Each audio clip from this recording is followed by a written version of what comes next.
Ibu, bapak, saudari, saudara, rekan-rekan muda, dan adik-adik sekalian yang terkasih, bertemu kembali dengan saya Romo Tino SSCC di dalam catatan pesiarah.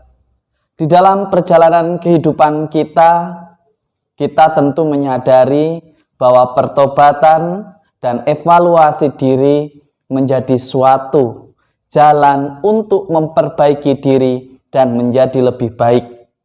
Tetapi sebagai orang beriman, mestinya ia tidak hanya melakukan pertobatan dan seruan pertobatan hanya dalam bentuk kata-kata, tetapi juga kita dituntut untuk hidup tekun di dalam pertobatan dalam kehidupan nyata kita. Sebelum kita mendengarkan permenungan dari catatan pesiarah, marilah kita membuat tanda kemenangan Kristus. Dalam nama Bapa dan Putera dan Roh Kudus. Amin. Allah Bapa yang Maha Kudus, Engkau selalu menawarkan kepada kami kesempatan untuk bertobat dan berbalik kepadamu. Perkenankanlah kami untuk selalu membina sikap tobat, menyadari kelemahan kami di hadapan-Mu, dan membuka diri terhadap kasih kerahiman-Mu. Dan ajarilah kami juga untuk menghadirkan Engkau yang Maha Kasih di dalam persiaran hidup kami, dengan mengambil sikap senantiasa mau memaafkan dan memberikan kesempatan bagi sesama kami untuk senantiasa memperbaiki diri. Demi Kristus Tuhan dan pengantara kami. Amin. Ibu, bapak, saudari, saudara, rekan-rekan muda, dan adik-adik sekalian yang terkasih di dalam Yesus Kristus. Di dalam bacaan pertama dari surat pertama Rasul Paulus kepada jemaat di Tesalonika, kita mendengarkan bagaimana Paulus memuji jemaatnya karena ketekunannya di dalam doa dan di dalam perbuatan hidupnya sehari-hari. Banyak orang ingat tentang doa. Banyak orang ingat untuk memuji Allah dan menyebut kebesaran nama Allah, tetapi seringkali di dalam tindakan merasa bahwa dirinya lah yang harus dipuji. Mulai lupa bahwa segala sesuatu bisa kita rasakan, bisa kita laksanakan karena Tuhan yang mendahului dan memberikan kesempatan dan memungkinkan semuanya itu terjadi di dalam persiaran hidup kita. Kita diingatkan bagaimana kita harus senantiasa belajar tekun di dalam perjalanan hidup kita. Iman bukanlah kumpulan dari kata-kata indah yang membentuk suatu puisi di dalam kalimat. Tetapi iman adalah proses bagaimana kita menghidupi apa yang kita imani di dalam pekerjaan kita, di dalam tugas pelayanan kita, di dalam tugas perutusan kita.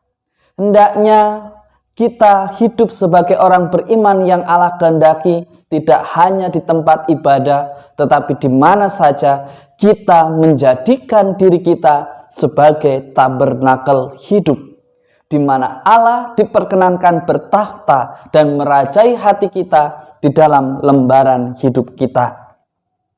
Di dalam Injil hari ini kita juga mendengarkan bagaimana Yesus menegur para pemimpin yang buta hatinya. Dalam Injil Matius diwakili oleh orang-orang Farisi, orang-orang yang mengenal atau yang dikenal sebagai ahli Taurat.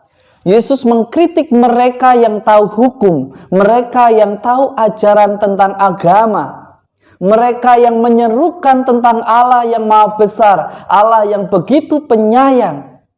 Mereka menyerukan suatu pertobatan bagi jemaat yang ia pimpin. Tetapi mereka sendiri hanya meletakkan beban itu yang berat kepada jemaatnya, sedangkan mereka tidak melakukan apa yang mereka katakan. Kritik yang disampaikan oleh Yesus dalam Injil Matius ini menjadi refleksi bagi Anda dan saya serta kita semua. Apakah Anda, saya, kita semua termasuk orang-orang yang munafik? yang senantiasa rajin berdoa, rajin untuk menyerukan nama Tuhan hanya sekedar dipandang sebagai orang yang suci. Yesus meminta kita semua bahwa kita sebagai orang beriman diminta untuk mencari dan hidup di dalam kekudusan. Artinya kita menghidupi apa yang kita katakan. Artinya kita menghidupi apa yang kita imani. Tidak hanya di dalam mulut kita dan apa yang keluar dari mulut kita, tetapi di dalam keseluruhan hidup kita, di dalam menjalani persiaran hidup di dunia ini. Seringkali perasaan ingin dipuji, perasaan ingin dipandang, perasaan sombong membuat kita angkuh dan tidak peduli pada keselamatan baik diri sendiri, diri Anda maupun diri sesama kita.